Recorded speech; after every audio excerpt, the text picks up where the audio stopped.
సంస్కృతి సంపద YouTube channel తరపున అందరికీ స్వాగతం. ఉపనిషద్ విజ్ఞానం అనే శీర్షికలో శ్రీ లోకనాథం గారు ధారావాహిక ప్రసంగం చేస్తున్నారు. వారి ధారావాహిక ప్రసంగంలో ఈ రోజు 8వ ప్రసంగం చేస్తున్నారు. శ్రీ లోకనాథం గారికి స్వాగతం. నమస్తే. ఓం తత్సత్.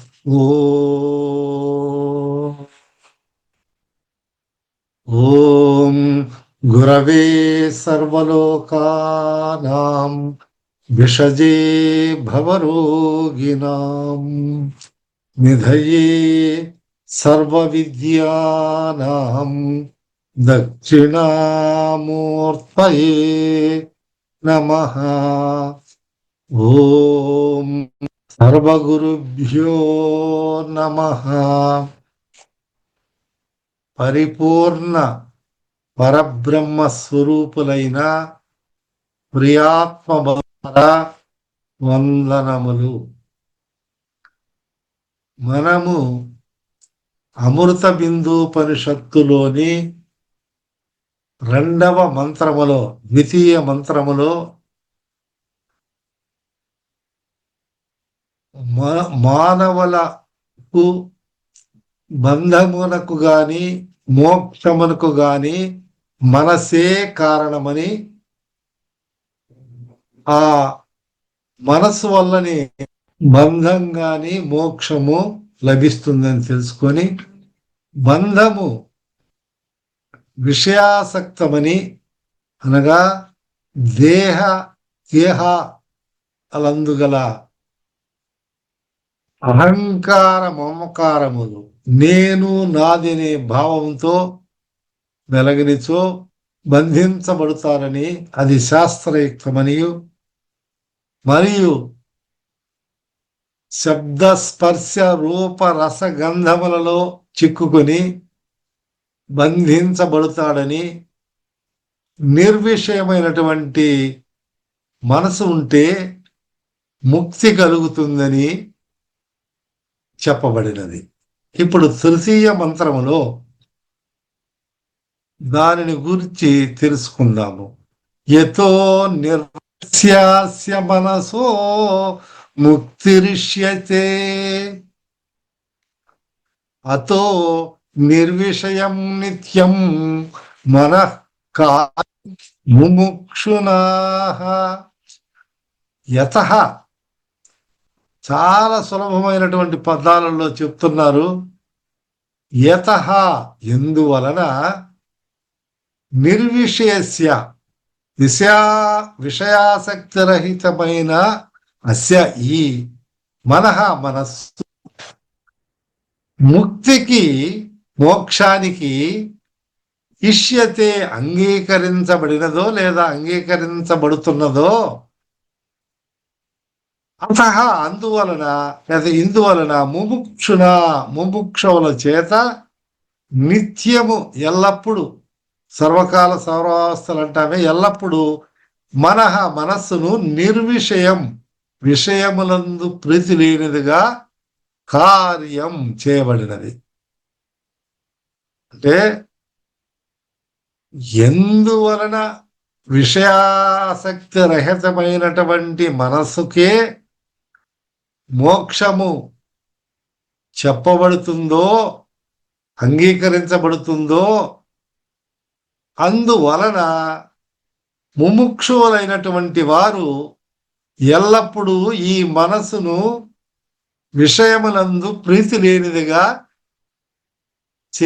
చేసుకొనవలెను, చేయదగినటువంటి కార్యము అని ఈ తృతీయ మంత్రానికి అర్థం విడదీసి మనము ప్రతిపదార్థం ద్వారా తెలుసుకున్నాం. ఎందుచేత విషయంబులనంటని మనసుకే మోక్షము చెప్పబడెన్.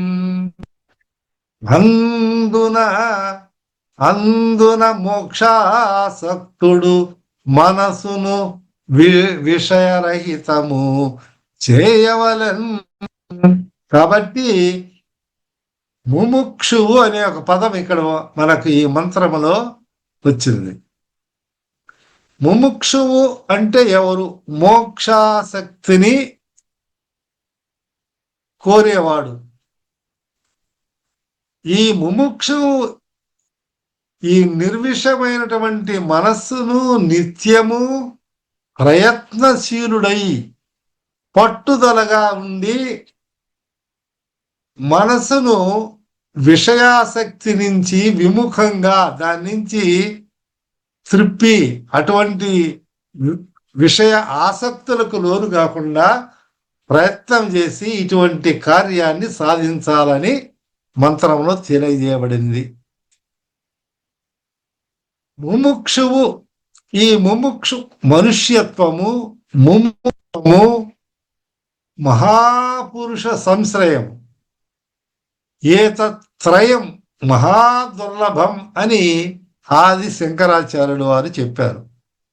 జన్మగా పుట్టడము, మనిషి జన్మ రావడము, అందులో మనిషి అయి పుట్టిన తర్వాత ముముక్షువుగా మోక్షమును సాధించాలి, మోక్షము నేను అందుకోవాలి అని ఆసక్తి కలగడము, మహాపురుషుల అంటే సజ్జన సాంగత్యము ఇవి చాలా దుర్లభమైనటువంటి నాయన. దైవానుగ్రహం యొక్క లేకపోతే ఈ మూడు కూడా జరగవు. ఒకటి మనుష్యత్వం, రెండు ముముక్షత్వం, మూడు మహాపురుష సంశ్రయం అంటే సజ్జన సాంగత్యము అని ఆది శంకరాచార్యులు వాళ్ళు. ఎందుకంటే మనుషులకు మరి పశువులకు ఇతర జంతువులకు అన్ని సమానమే, కానీ ఈ ముముక్షత్వం అనేది లేదా ఈ విచక్షణ జ్ఞానము లేదా మోక్షానికి కావలసినటువంటి అధికార సంపత్తి ఒక్క మనుషునికే ఉంది. ఆహార నిద్ర భయమైదునంచ సామాన్యమే తత్ పశుభిర్నరాణాం జ్ఞానం హి శేషామధికో విశేష జ్ఞానేన హీనా పశుభిః సమానః. ఈ ఆహారము తినడము, నిద్రపోవడము, భయము భయకంపితనం, మైదునం, పిల్లవాళ్ళను సంతానము కరణము, ఇవన్నీ సామాన్య ధర్మాలు పశువుల్లో కూడా ఉన్నాయి, మనుషుల్లో కూడా ఉన్నాయి. అయితే జ్ఞానం అనేది అధికమైనటువంటి విశేషము మనిషిలో ఉంది, మానవుల్లో ఉంది. అందువలనే ఆ మనుష్య జన్మ అనేది 84 లక్షల జీవ రాసుల్లో ఉత్కృష్టమైనటువంటి జన్మ. ఎందుకంటే జ్ఞానాన్ని సంపాదించుకునేదానికి నీకు అర్హత ఉంది, విచారణ శక్తి చేయగలవు అని వేదం మనకు శాసిస్తా ఉంది. అయితే ఇది ఉత్కృష్ట జన్మ కదా, నాకు వచ్చింది కదా, ఇక నేను నా ఇష్టం వచ్చినట్టు నేను ఉండవచ్చునా అంటే అది కుదరదు. ఎందువల్ల? ఉన్నత స్థానంలోకి నువ్వు చేరుండవచ్చు, చెట్టు వృక్షం ఎక్కి ఉండవచ్చు, చెట్టు పైన ఉండవచ్చు.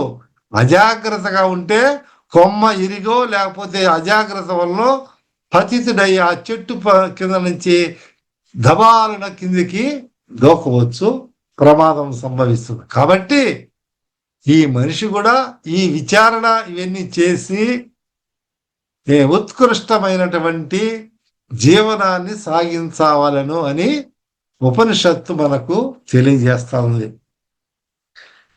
అంటే ఇప్పుడు ఏమిటి? అనునిత్యము నిత్యము ఈ ముముక్షు అనేవాడు ఈ మనసును నిర్విషయంగా ఉంచుకోవాలి అని అంటే ఇప్పుడు మనకు ఆత్మ, ఈ ఆత్మ అనేది అద్వయానంద నిత్య శుద్ధ బుద్ధ ముక్త స్వరూపము.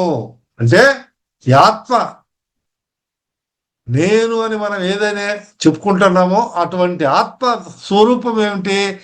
ఏకమేవా ద్వితీయం బ్రహ్మ, ఒకటే ఉండేది, ఒకటే. ఏకం సత్విప్రా బహుధా వదంతి, ఉన్న ఒకదానినే రకరకాలుగా చెప్పవచ్చు. అదే సత్య స్వరూపము.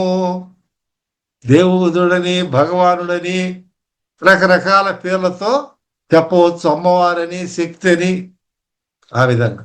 అది ఎప్పుడు నిత్యమైనది, శుద్ధమైనది, పరిశుద్ధమైనటువంటిది, బుద్ధమైనటువంటి, అంటే విజ్ఞానం ముక్తమైనటువంటి మోక్షం ఉండేది. కాబట్టి ఆత్మకు బంధ మోక్షాలు లేవు. ఉండేది దేనికున్నాయంటే ఆ లక్షణాలు, ఈ బంధ మోక్షాలన్నీ కూడా ఈ మనోధర్మములే అని తెలుపుతున్నాడు. కామ సంకల్పో విచికిత్స, శ్రద్ధ అశ్రద్ధ, ధృతి అధృతి, హి రభి తత్సర్వం మన ఏవా. ఈ మనసుకే ఇవన్నీ. కామం అంటే కోరిక, ఇచ్ఛ, సంకల్పము తలుచుకోవడము, సంశయము, విచికిత్స అంటే సంశయం, ఇదా అవునా కాదని ఇవన్నీ ఈ మనసు అనుకుంటా ఉంటుంది. అలాగే శ్రద్ధ, అయా శ్రద్ధగా కలిగి నువ్వు బాగా చదువుకోరాయనని మనం పిల్లవాళ్ళకి చెప్తుంటాం. అశ్రద్ధ, సోమరిపోతిగా ఉండేది ఈ మనసే. ధృతి, ధైర్యము, అధైర్యము, ఇట్లా ఇటువంటి వృత్తిరూప జ్ఞానాలకు సంబంధించిన భయము, ఇటువన్నీ కూడా ఈ విధమైనటువంటి ధర్మాలంతా ఈ మనసుకు సంబంధించినది. కాబట్టి విషయాసక్తమైన మనస్సు బంధానికి, విషయాసక్తము కాని మనస్సుకు మోక్షం చెప్పబడింది, అది నిరూపించబడింది. అయితే నిత్యము నువ్వు చాలా జాగ్రత్తపడి నీవు నీ మనసులో నిర్విషయాత్మకంగా, నిర్విషయంగా ఉండు, విషయాల వైపు మనసును పోనీకు అని శృతి చెప్తున్నది మనకు అమృత బిందోపనిషత్తు. అంటే ఏమిటి మరి, ఎందుకు పోతా ఉంది అని మనం విచారించాలి కదా. అంటే ఈ మనసు అనాది నుండి 84 లక్షల జీవరాశుల్లోంచి మనం ఇప్పుడు మనిషికి వచ్చాం. కానీ అనాది నుంచి జీవుడు జనన మరణ సంసార చక్రములో తిరుగుతున్నాడు. అంటే అతని మనసు ఈ సంసార చక్రములో తిరుగుతూ శబ్దాది విషయాలందు ఆ ఆసక్తులై ఉన్నాడు ఇంతకు ముందంతా కూడా. ఆ సంస్కారం అంతా బాగా నాటుకొని పోయింది.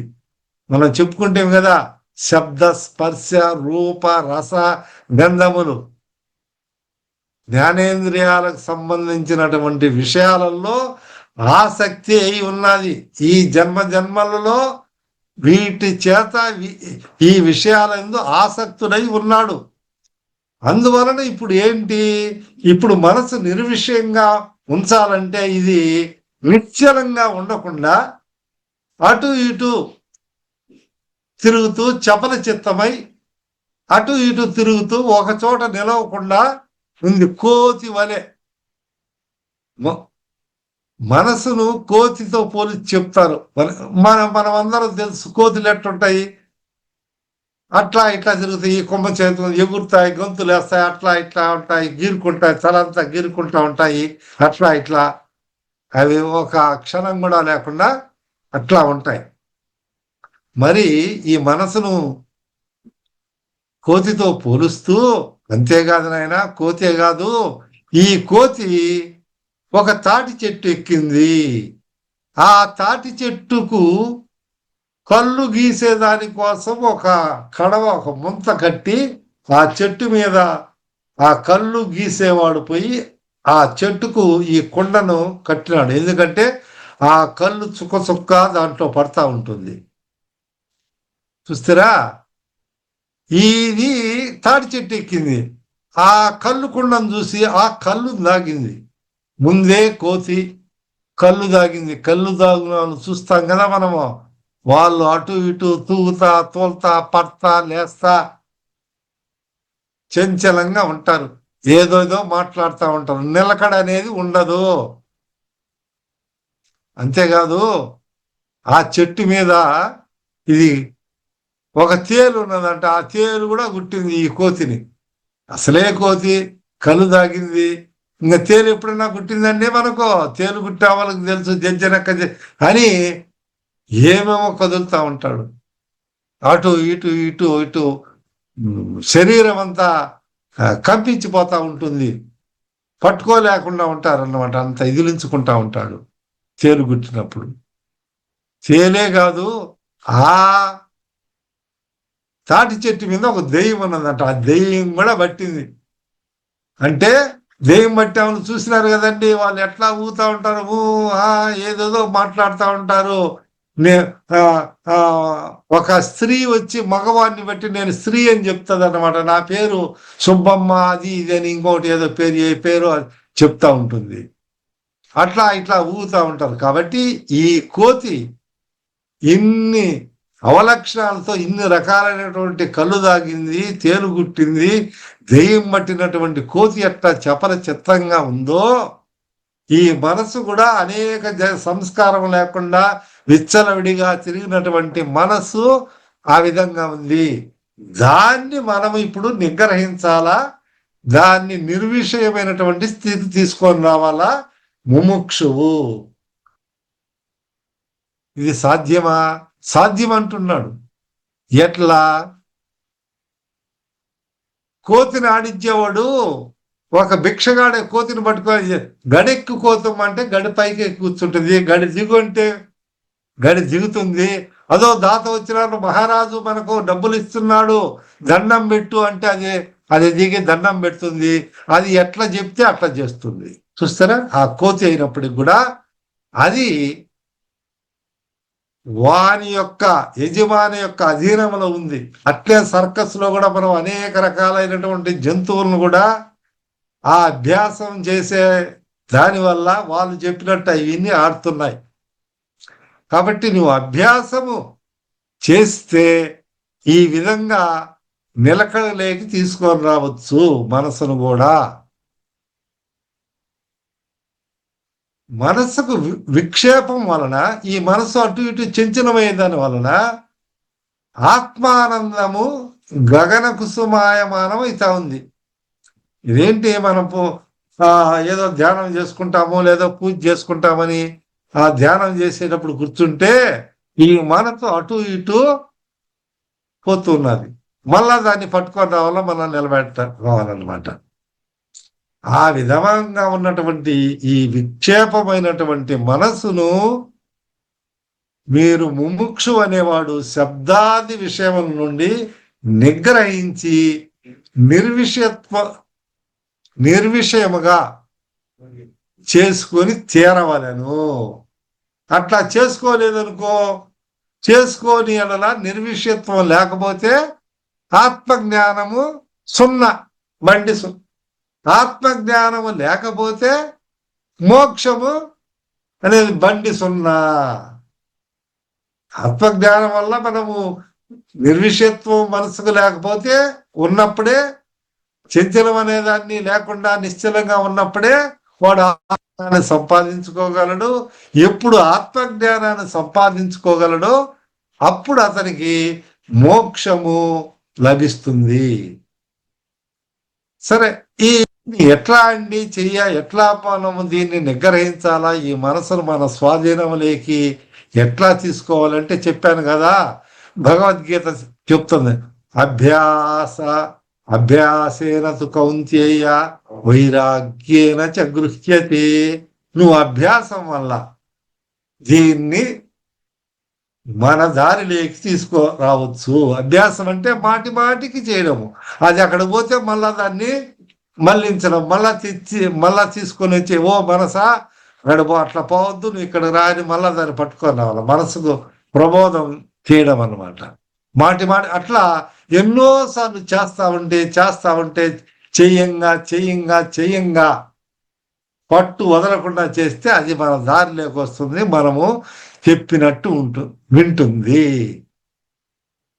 సాధనమున పనులు సమకూరు ధరలోన అంటే మనకు చెప్పినారు కదా వేమన గారు, సాధనం చేస్తే నువ్వు మనకు సాధ్యమే, ఏదైనా సాధ్యమే, అసాధ్యం అనేది లేదు డిక్షనరీలో అని చెప్పారు ఆయన, అలెగ్జాండర్ వీళ్ళంతా.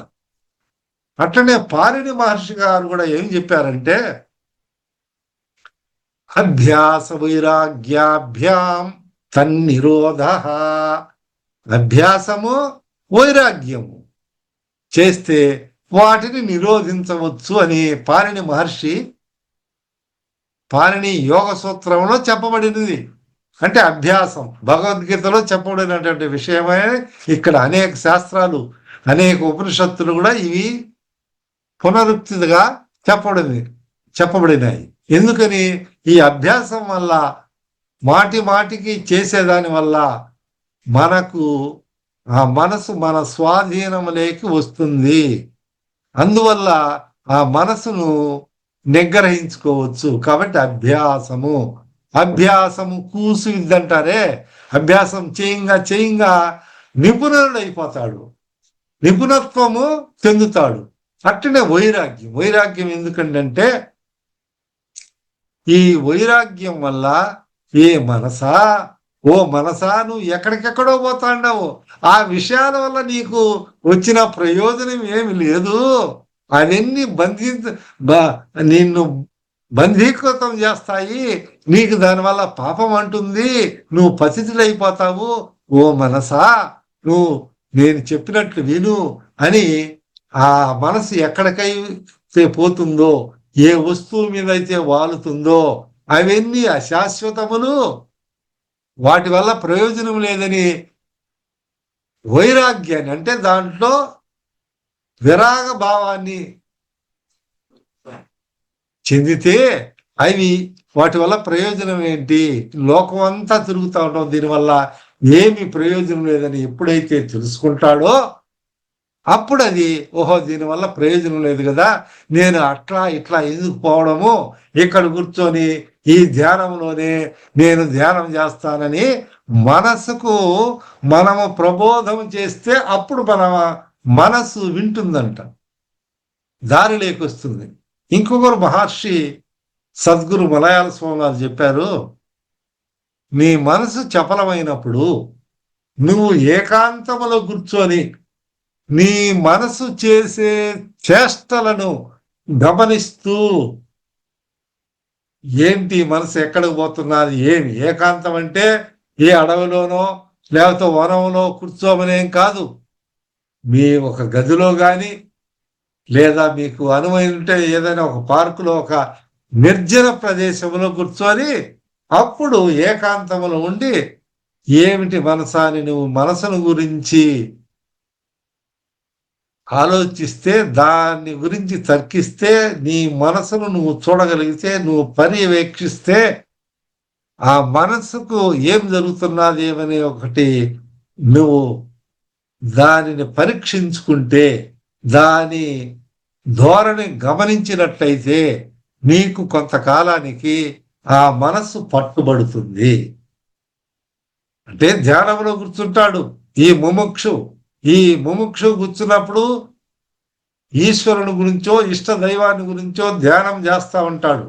ఆ ధ్యానం చేసేటప్పుడు మనసు ఏకాగ్రతతో ఒకే విషయం మీద, ఆ నామం మీదనే ఉండి తెలుస్తూ ఉంటే అప్పుడు అది ఏకాగ్రతలో ఉన్నట్టు.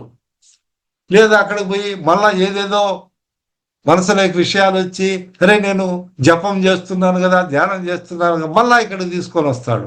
అంటే అది అట్లా పోతే మళ్ళా ఇట్లా తీసుకొని వస్తాడు.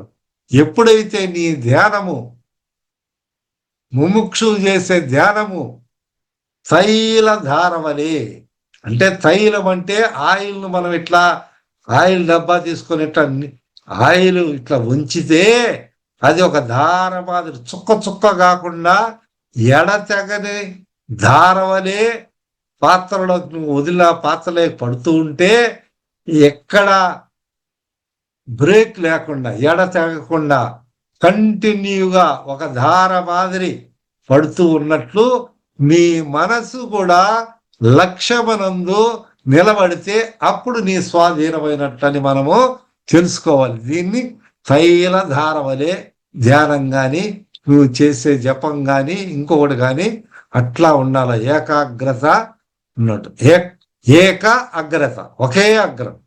చెట్టు మీద ఏం కనిపిస్తున్నదంటే ఒకరు పక్షి ఏం చెప్పారు, ఇంకొకరు అర్జునుడు ఏం చెప్తాడు, నాకు ఆ కన్నే కనిపిస్తుంది పక్షి, ఇంకొకరు చెట్టు మీద కొమ్మలు దాని మీద పక్షి ఉందని చెప్పారు. అట్లా ఈ లక్ష్యాన్ని చూసే విధానాన్ని బట్టి, దాన్ని సంస్కరించుకునే విధానం బట్టి ఉంటుంది. అంతేకాకుండా ఇట్లా మనం సముచితమైనటువంటి కొన్ని నియమాలు ఏర్పరచుకుంటే, సో నేను ఇన్ని గంటలకు ఈ విధంగా చేయాలా, నేను ఇట్లా పూజ ఇప్పుడు చేయాలా, ధ్యానం ఇప్పుడు చేయాలా, ఇప్పుడు సద్గంధ పఠనం చేయాలా, భగవన్ నామోచ్చరణం చేయాలా, మానసిక పూజ, ప్రాణాయామము, మనోగమన విచారణ అని ఇవన్నీ మనము ఇటువంటి అభ్యాసాలన్నీ చేస్తూ ఉంటే, సక్రమంగా చేస్తూ ఉంటే, చేయవలసిన రీతిలో చేస్తూ ఉంటే, గురువు చెప్పినట్టు చేస్తూ ఉంటే, సద్గ్రంథము కొన్ని మంచి గ్రంథాలు చదివినప్పుడు విషయాలు తెలుసుకొని అవి చెప్పినట్లు పాటిస్తూ మనం పోతే, అప్పుడు ఈ మనసు ఏమైతుంది, మన స్వాధీనంలోకి వస్తుంది. అప్పుడు ఈ అభ్యాస వైరాగ్యముల ద్వారా శ్రవణము చేసి, అంటే పెద్దవాళ్ళు, గురువులు, ప్రవచనకర్తలు వాళ్ళు చెప్పినటువంటి విషయాలను విని మననం చేయనైనా మళ్ళా మళ్ళా అనుకో, మాటి మాటికి దాని గురించి చింతించు, దాని గురించి ఆలోచించు, ఏమి చెప్పినారని. పాఠశాలలో ఉపాధ్యాయుడు పాఠం చెప్తే విద్యార్థి ఏ విధంగా మొదట పీరియడ్ లో ఏం చెప్పినారు, ఆ పాఠం సైన్స్ గురించి ఏం చెప్పారు, చరిత్ర ఏం చెప్పినారని సింహావలోకం చేసుకున్నట్లు మనం చేసుకున్నట్లయితే నీకు ఉంటుంది. అప్పుడు ఈ వైరాగ్యం అనేది కూడా శ్మశాన వైరాగ్యము, ప్రసూతి వైరాగ్యము పనికిరావండి. శ్మశానానికి పోతాడు అందరూ, ఇంతే కదా, అందరూ చనిపోయేటప్పుడు ఏం ఎత్తుకోబోతారు, మన సంగతి కూడా ఇంతే కదా అని వస్తాడు, మర్చిపోతాడు, మళ్ళా కుక్కతోక వంకరే అన్నట్టుగా. అట్లనే ప్రసూతి వైరాగ్యం, అబ్బా ఈ బాధ నేను భరించలేను, ఇంక బిడ్డలు వద్దు, ఏమొద్దు, ఆ కన్నే అని అనుకుంటారంట. అట్లాగా అటువంటి వైరాగ్యం కాదు నాయనా.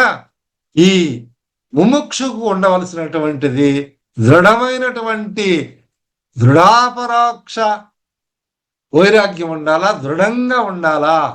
అప్పుడు ఈ అభ్యాసం వైరాగ్యం బాగా దృఢంగా ఉన్నట్లయితే మోక్షము కంఠాభరణం వలె ప్రాప్తిస్తుంది. అంటే కంఠంలో ఆభరణం ఉంది, ఆ ఆభరణం ఏంటి, వెనక్కి తిప్పినోడు కనిపించలేదు, మోక్షం అక్కడనే ఉంది, ఇతనికి కనిపించలేదు, మళ్ళా పక్క వాళ్ళు చూసిదో ఇక్కడనే ఉందంటే ఆ కంఠాభరణము కనిపించినట్లు ఈ మోక్షం కూడా సరసలావకం అవుతుంది. కాబట్టి ఎప్పుడు మనము మనస్సును నిగ్రహించి నిర్విషయం చేసి, ముముక్షు అనేవాడు ఇటువంటి దాన్ని ప్రయత్నపూర్వకంగా పట్టుదలగా ఏపర విషయాసక్తి నిర్విషత్వాన్ని మనము సాధించినట్లయితే అప్పుడు అటువంటి మనసు ఆత్మాకారాన్ని పొందుతుంది. అట్లా ఆత్మాకారాన్ని పొందినప్పుడే మోక్షము లభిస్తుందని ఈ మంత్రము మనకు తెలియజేస్తుంది. కాబట్టి అందరూ శ్రోతలందరూ కూడా మీ మనస్సును శుద్ధపరచుకొని నిర్విషమై నిత్యము ప్రయత్నపూర్వకంగా చేసుకున్నట్లయితే మోక్షము సంప్రాప్తించి బ్రహ్మానందముతో విరాజిల్లుదురుగాక. ఓం తత్సత్. ఓం. ఉపనిషత్ విజ్ఞానం గురించి ధారావాహిక ప్రసంగం చేసిన శ్రీ లోకనాథం గారికి ధన్యవాదాలు. ధన్యవాదములు.